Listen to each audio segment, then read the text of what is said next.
Buen día, mi nombre es Daniel Triana y hoy vengo a presentar el artículo que realicé, el cual lleva de nombre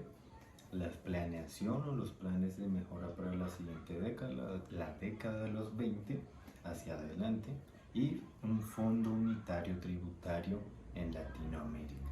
Para empezar, quiero hacer énfasis en los puntos que me he dado de cuenta al realizar el seminario de planeación y estrategia tributaria, que me parecen que son puntos débiles que tenemos como sociedad colombiana y también se pueden mirar a nivel América Latina, los cuales son 4, que sería el tema de la simplificación, formalización, la evasión y la equidad. El primer punto hace referencia a la simplificación de las normas tributarias y realizarlas de manera más formales, generales para la población, para las personas naturales y las jurídicas, y que puedan entender y puedan realizar su contribución de la mejor manera y no caer en la trampa de la falacia básicamente del hombre de paja, dado que muchas veces al preguntar en la sociedad, con vecinos, al escuchar en los canales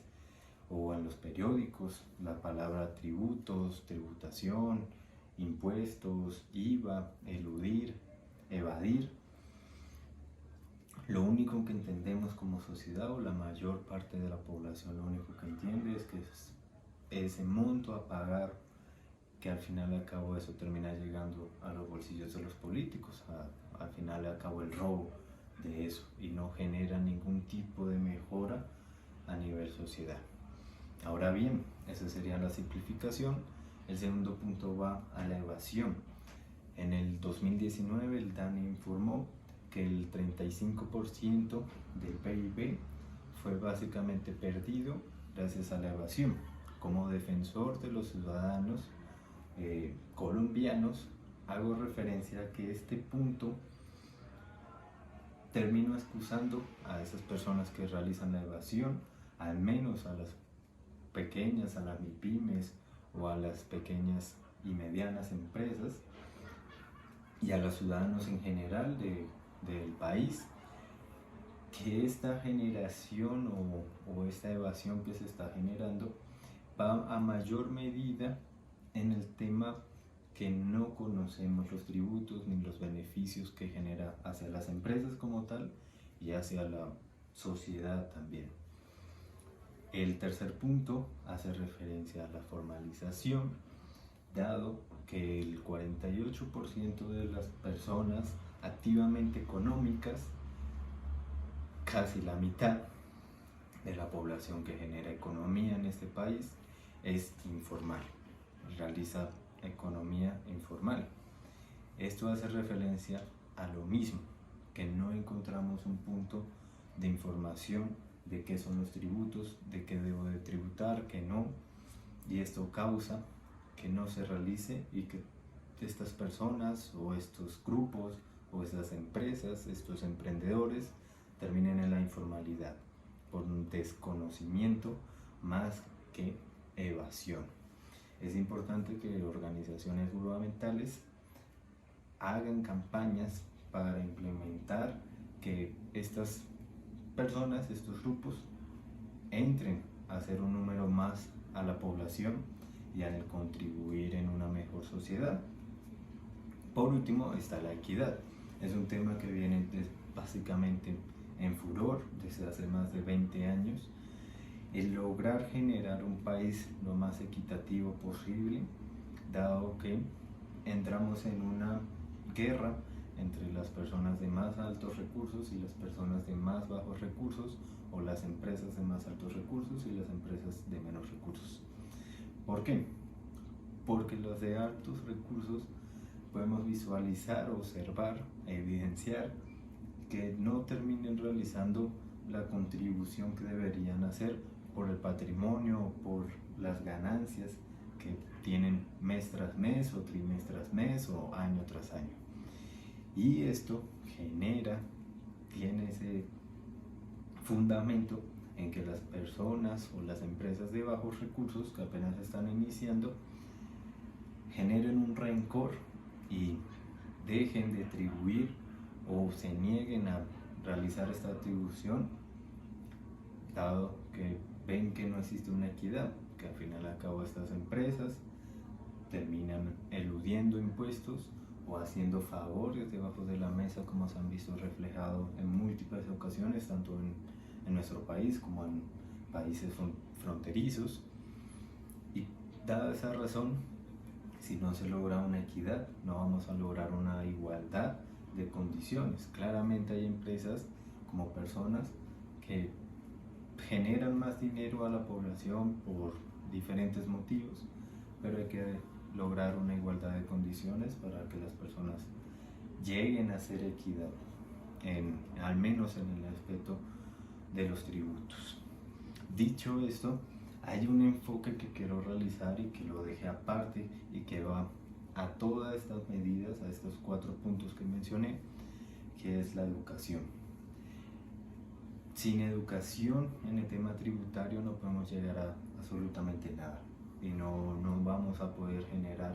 un país desarrollado como los podemos ver en Europa, como se ven en Estados Unidos, en Asia y muchos más países, dado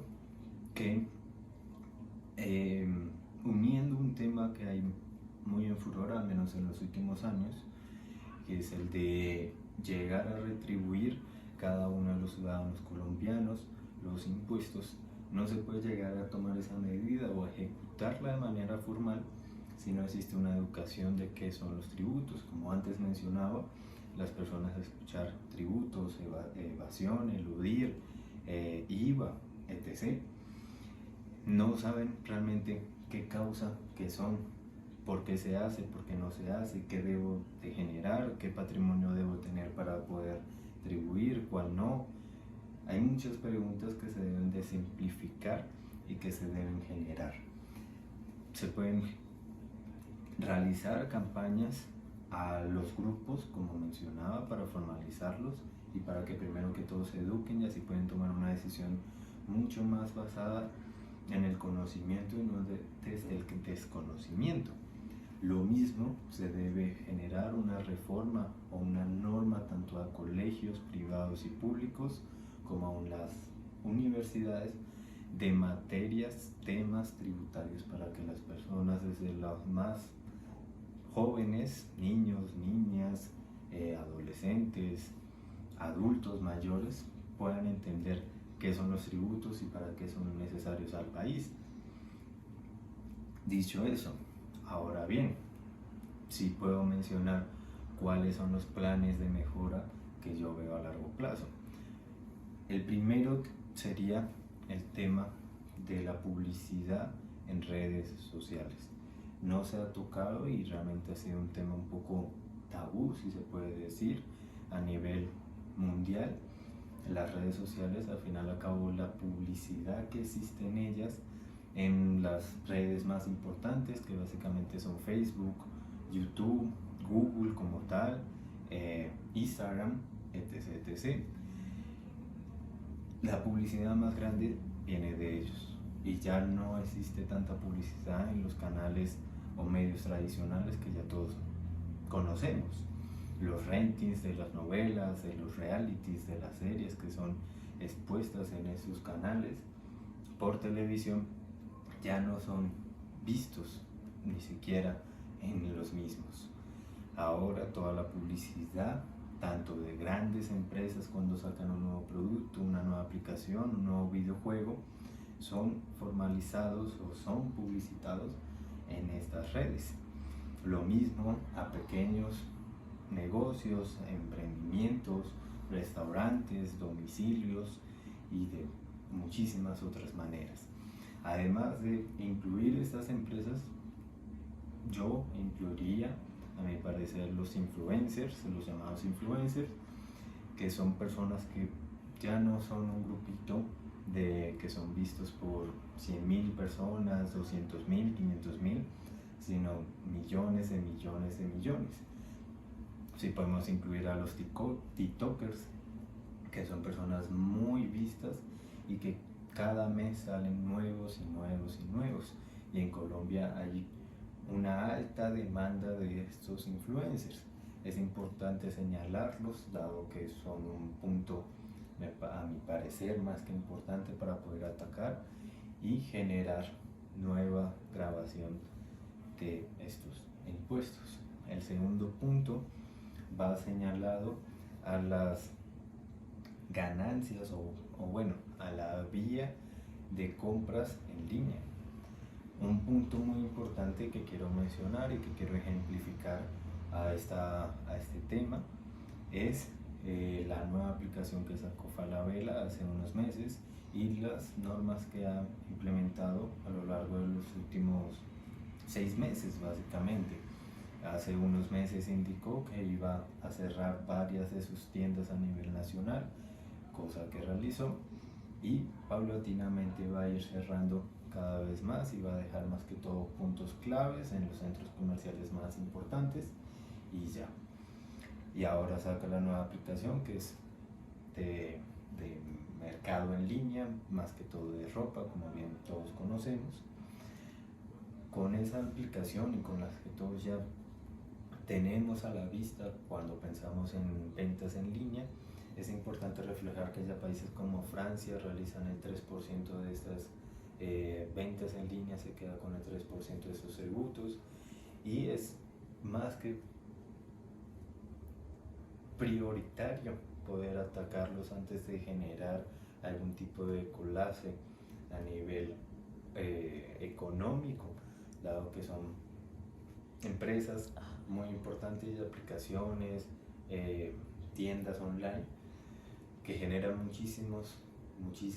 millones de dólares y consiguientemente millones y millones de pesos. El tercer punto son básicamente los servicios de streaming, tanto de entretenimiento como bien todos sabemos y utilizamos, como Netflix, como también de música, como Spotify, como bien un poco más pequeño, pero la venta o adquisición de servicios de audiolibros o libros como tal, o podcasts, etc. Ahora bien, es muy importante ese punto, dado que cada vez más vemos reflejado que esos servicios de streaming ya no son uno o dos, sino el que empezó fue Netflix y Spotify, pero ahora existe Disney Plus, Paramount Plus, Amazon Plus, Amazon Prime, discúlpeme, HBO, y en nivel música existe Apple Music y Spotify,